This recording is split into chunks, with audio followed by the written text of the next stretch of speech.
Good morning to all of you. My subject is pathophysiology and today topic is acute renal failure. Acute renal failure आपकी जो है वो renal system की disorder है, renal system की disease है। इससे पहले अभी हमने रीनल सिस्टम का इंट्रोडक्शन पढ़ लिया था। उसमें हमने रीनल सिस्टम में कौन कौन से ऑर्गन्स हैं उनके बारे में इन शॉर्ट डिटेल स्टडी कर ली थी। किडनी, यूरेथ्रा, यूरेटस, यूरिनरी ब्लैडर, इन सब के बारे में हमने थोड़ा थोड़ा पढ़ लिया था। देन अब हम उसकी डिसीज़ पढ़ते हैं, ठीक है, कि रीनल सिस्टम की कौन कौन सी डिसीज़ हैं। तो इसमें जो आज की डिसीज़ है वो है acute renal failure. In acute case में रीनल फेलियर की स्टार्टिंग, जो रीनल फेलियर आपका हो रहा है, रीनल सिस्टम का फेलियर होना, उसकी स्टार्टिंग, ठीक है, इसलिए इस डिसीज़ को कह दिया है एक्यूट रीनल फेलियर।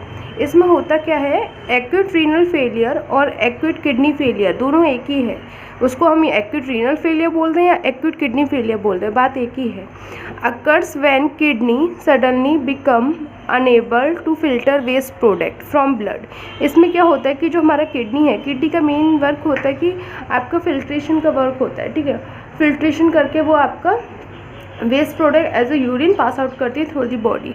अब किडनी किससे मिलके बनती है? किडनी हमारी बहुत सारे नेफ्रॉन सेल्स से मिलके बनती है। नेफ्रॉन सेल्स में आपका फर्दर उसका स्ट्रक्चर होता है, उसमें फर्दर ट्यूबल्स लाइक स्ट्रक्चर्स होते हैं। उन ट्यूबल्स में आपका इलेक्ट्रोलाइट्स का reabsorption, absorption, acid base balance, ये सब सारी एक्टिविटीज़ टेक पार्ट करती है, ठीक है। तो हमारा तब क्या है कि किडनी अनेबल हो जाएगी फिल्टर करने के लिए वेस्ट प्रोडक्ट को फ्रॉम ब्लड से। तो उस केस में क्या होगा कि हमारे जो नेफ्रॉन्स हैं जिनसे मिलकर किडनी बनी है, नेफ्रॉन सेल्स का डिग्रेडेशन होने लगेगा, ठीक है। नेफ्रॉन सेल्स जो है वो डिस्ट्रॉय होने लगेंगे, जिसकी वजह से जो है वो उनका इलेक्ट्रोलाइट्स का और बाकी जो अदर प्रोडक्ट है उनका फिल्ट्रेशन नहीं हो पाएगा।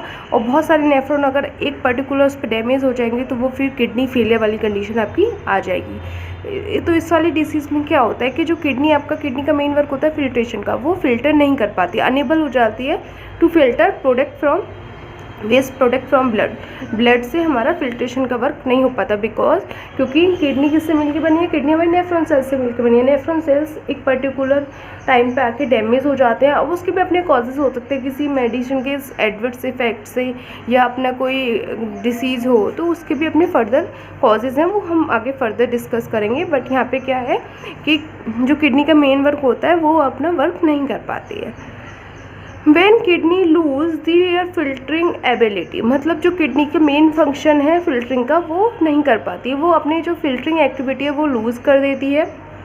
It result in accumulation of nitrogenous waste and fluid and electrolyte imbalance, जिसकी वजह से क्या होता है किडनी का अपना जो मेन फंक्शन है फिल्ट्रेशन का वो नहीं हो पाता है, उसको वो अनेबल हो जाता है वो करने में, किडनी अपना फिल्ट्रेशन वर्क करने में। तो उसकी वजह से क्या होता है, जो आपका नाइट्रोजन वेस्ट है, ठीक है, वो एक्यूमुलेट हो जाता है। एक्यूमुलेट होने लगेगा तो उससे क्या होगा, बहुत सारी डिसीज़ आपकी, बहुत सारी डिसीज़ डेवलप हो जाएंगी। अगर नाइट्रोजन बेस हमारा प्रॉपर तरीके से बॉडी से एक्सक्रीट आउट नहीं होगा तो वो आपका अर्थराइटिस कॉज करेगा और भी अपनी फर्दर डिसीज़ है वो कॉज करेगा, ठीक है। तो हमारी बॉडी में मतलब हमारी बॉडी में साइक्लिक चलती रहती है। तो साइक्लिक चलती है, वो साइक्लिक आपका क्या करती है, as a waste product nitrogen waste निकालती है, ठीक है। वो नाइट्रोजन बेस आपका through faeces and urine body के बाहर निकलता है। बट अगर किडनी फेल हो जाएगी तो वो यूरिन पैसेज नहीं हो पाएगा, तो फिर वो नाइट्रोजन बेस का एक्यूमुलेशन होने लगेगा, जिसकी वजह से वो बॉडी में अदर प्रॉब्लम्स क्रिएट करेगा और आपका फ्लूइड और इलेक्ट्रोलाइट का इम्बैलेंस होने लगेगा। बिकॉज जो आपका नेफ्रॉन है वो डिग्रेड हो जाएगा, डैमेज हो जाएगा, जिससे किडनी डैमेज हो जाएगी। और नेफ्रॉन में आपके इलेक्ट्रोलाइट्स के एसिड बेस बैलेंस होते हैं, इसलिए वो डैमेज हो जाएगा, तो आपका इलेक्ट्रोलाइट बैलेंस भी डैमेज हो जाएगा। ये आपका in short acute renal failure का इंट्रोडक्शन है। अब बात आती है कॉजेज़ की। कॉजेज़ इसके 3 मेन कॉजेज़ हैं, वैसे और भी फर्दर आपके कॉजेज़ हैं, बट जो मेन है वो आपके 3 हैं। फर्स्ट वन है impaired blood flow to the kidney, जो आपका ब्लड फ्लो है किडनी तक वो नहीं पहुंच पाएगा।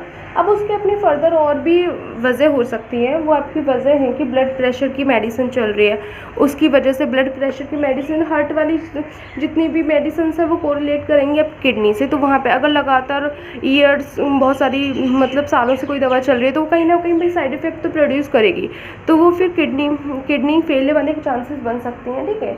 कोई इन्फेक्शन हो गया, लिवर डिसीज़ हो गई, उसकी वजह से हो सकता है, ठीक है। तो इन सब की वजह से इम्पेयर्ड ब्लड फ्लो हो पाएगा, किडनी तक पूरा ब्लड नहीं पहुंच पाएगा, ठीक है। सेकंड वन है आपका damage to the kidney, kidney का डैमेज होना। किडनी डैमेज किन किन वजह से हो सकती है?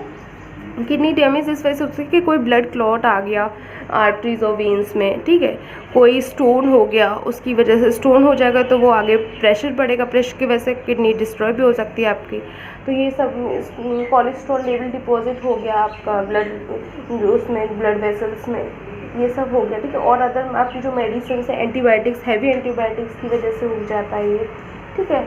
तो ये सब आपकी, और आपकी अदर कोई मतलब कोई डिसीज़ हो सकती है किडनी की रिलेटेड, उसकी वजह से आपकी किडनी डैमेज हो सकती है। थर्ड वन है आपका यूरिन ब्लॉकेज इन दी किडनी, यूरिन का ब्लॉक हो जाना किडनी में। अब यूरिन क्यों ब्लॉक होगा, या तो फिर आपको यूरिनरी ब्लैडर का कैंसर हो, वहाँ क्लॉट हो, कैंसर हो, क्लॉट हो, या फिर आपको जो है आपका सर्वाइकल कैंसर हो, किडनी स्टोन्स हो, ब्लैडर कैंसर हो, ब्लैडर क्लॉट हो, प्रोस्टेट कैंसर हो, तो ये सिस्ट हो आपकी, जहाँ से पैसेज होता है यूरिन का, वहाँ पे सिस्ट फॉर्मेशन हो जाए, उसकी मसल्स वीक हो जाए, बहुत सारी आपके फर्दर मतलब इनके भी अपने फर्दर बहुत सारे कॉजेज़ हैं। बट मेन हमारे जो किडनी फेलियर के हैं, एक्यूट किडनी फेलियर के कॉजेज़, वो ये 3 हैं जिनको मैंने इन शॉर्ट यहाँ पे डिस्कस कर दिया है।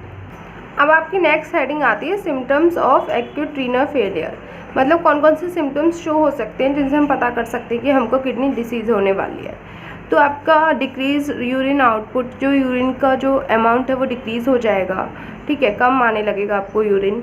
फ्लूइड रिटेंशन होने लगेगा, जिसकी वजह से आपका जो लेग्स है उनमें स्वेलिंग होने लगेगी, ठीक है, फटीग या मसल वीकनेस होने लगेंगी, शॉर्टनेस ऑफ ब्रीथ, सांस लेने में प्रॉब्लम होने लगेगी, नोज़िया, कभी कभी वोमिटिंग जैसा आपको लगेगा बट वोमिटिंग नहीं होंगी। तो ये आपके जनरल सिम्टम्स हैं जिससे हम पता कर सकते हैं। इसमें मेन है आपका फ्लूइड रिटेंशन और डिक्रीज यूरिन आउटपुट, ठीक है, यूरिन आउटपुट आपका डिक्रीज होने लगेगा, यूरिन कम आने लगेगा एज अ नॉर्मल पर्सन, और आपका फ्लूइड का रिटेंशन होने लगेगा, जिससे आपके जो लेग्स हैं उनमें स्वेलिंग होने लगेगी, तो जिससे हम पता कर सकते हैं कि हमको किडनी प्रॉब्लम होने वाली है। देन फिर आते हैं आपके कॉम्प्लिकेशंस, जो नेक्स्ट हेडिंग है कॉम्प्लिकेशंस। अब कोई भी डिसीज़ है, वो दूसरी डिसीज़ या तो उसकी मेडिसिन चल रही है तो वो दूसरी डिसीज़ कॉज कर सकती है आपकी बॉडी में, या अदर कोई कॉम्प्लिकेशंस हो सकते हैं। हर मेडिसिन का एक एडवर्स इफेक्ट तो होता है अगर वो लॉन्ग टर्म चल रही है तो, ठीक है। तो उसके हिसाब से चेस्ट पेन की प्रॉब्लम हो सकती है अगर आपकी किडनी की कोई मेडिसिन आपके रेगुलर बेस पे चल रही है तो। मसल्स वीकनेस हो सकती है, डायबिटीज़ डेवलप हो सकती है, हाइपर टेंशन हो सकता है। तो ये आपकी कुछ कॉम्प्लिकेशंस हैं जो आपकी बॉडी में डेवलप हो सकते हैं एक्यूट रीनल फेलियर की वजह से।